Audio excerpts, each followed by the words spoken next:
2026 সাল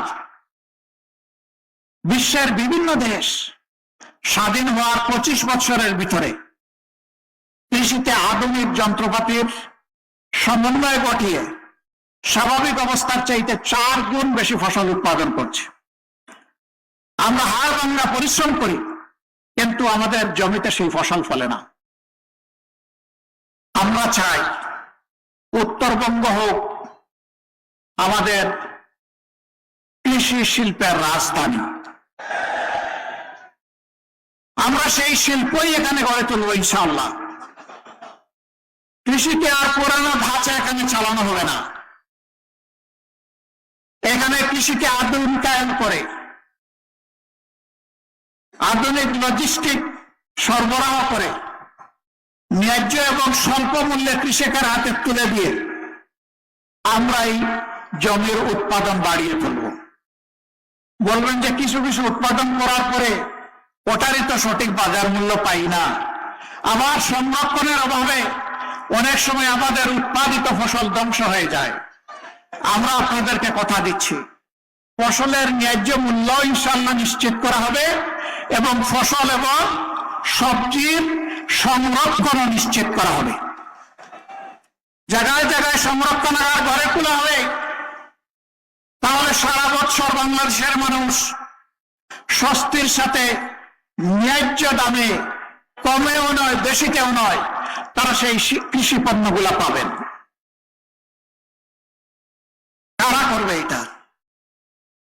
যারা মানুষের তকদির নিয়ে টানাটানি করে তারা, নাকি যারা আল্লাহকে ভয় করে মানুষের আমানত রক্ষার জন্য সদা ভীত সন্ত্রস্ত থাকে তারা? যারা আল্লাহকে ভয় করে তারাই করবে ইনশাআল্লাহ। দিনাজপুরের মানুষ শিক্ষিত এবং ভদ্র, এইখানে কোনো চাঁদাবাজি হয় না। ও মা, এখানেও হয়? শিওর? আরো বেশি? বেশি না কম? আচ্ছা, এটাও বাদ দিলাম, হয় এটা ধরে নিলাম। ছাতাবাজিকে ভালোবাসেন যারা, তারা একটু হাত তুলেন দেখি। ছাতাবাজের বন্ধু হতে যারা রাজি, তারা একটু হাত তুলেন। আসলে ছাতাবাজরা এত জ্বালাইছে, কোন জায়গায় হাত তুলবে আর কোন জায়গায় নামাবে অনেকে সেটাই টের পাচ্ছে না। ছাতা নিয়ে মানুষকে দিশাহারা করে ফেলেছে। পিঠাপুলির একটা দোকান নিয়ে আমার একটা মা বসেছে রাস্তার পাশে ফুটপাতে, ছোট্ট একটা ভ্যানের উপরে, সেইখানে আসে চাঁদা ছয়।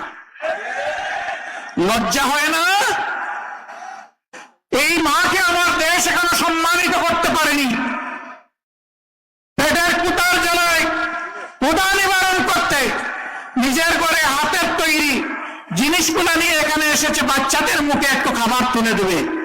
তুমি এসে ডাকাতের মতো সেখানে অংশ বসাও। লজ্জিত আমরা, লজ্জিত বাংলাদেশ। এই লজ্জার হাত থেকে বাংলাদেশকে আমরা উদ্ধার করতে চাই। ইনশাআল্লাহ আমরা পারবো, কারণ আমরা ঘোষণা করেছি চাঁদা আমরা নেই না এবং কোন চাঁদাবাজকে আমরা চাঁদা নিতে দেব না। যারা নেয় না তারা এই কথা বলতে পারবে, যারা নেয় তারা এই কথা বলার কোন সাহস রাখে না। আমরা বলেছি সব ধরনের দুর্নীতি বন্ধ হবে। দুর্নীতি আমরা তো করবই না, করার প্রশ্নই উঠে না। এই সোনার বাংলাদেশে আর কাউকে দুর্নীতি করতে দেওয়া হবে না। মুশকিলে পড়েছে এখন দুর্নীতিবাজ আর চাঁদাবাজরা। বলে যে জামাতের আমির বলে কি, আমরা এখন যাবে কোথায়, আমরা খাবো কি? না রে ভাই, তোমরা দেশের মানুষ, আমরা তোমাদেরকে ভালোবেসে বুকে টেনে নেব। আমাদের মতো তোমরাও পরিশ্রম করে সম্মানের সাথে উপার্জন করে সম্মানের সাথে এই দেশে, এদেশের গর্বিত নাগরিক হিসাবে তোমরাও বসবাস করবে ইনশাআল্লাহ। এই জন্য যত ধরনের সহায়তা তোমাদেরকে দেওয়া দরকার সব দেওয়া হবে।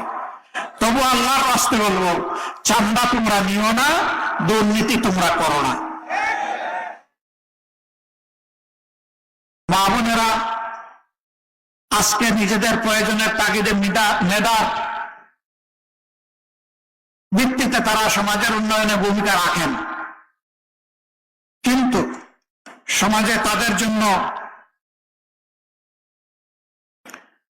সমাজে তাদের জন্য নিরাপদ সম্মানের জায়গা নাই, তারা ঘরেও নিরাপদ না, তারা চলাচলে নিরাপদ না, এবং তারা কর্মক্ষেত্রেও নিরাপদ না।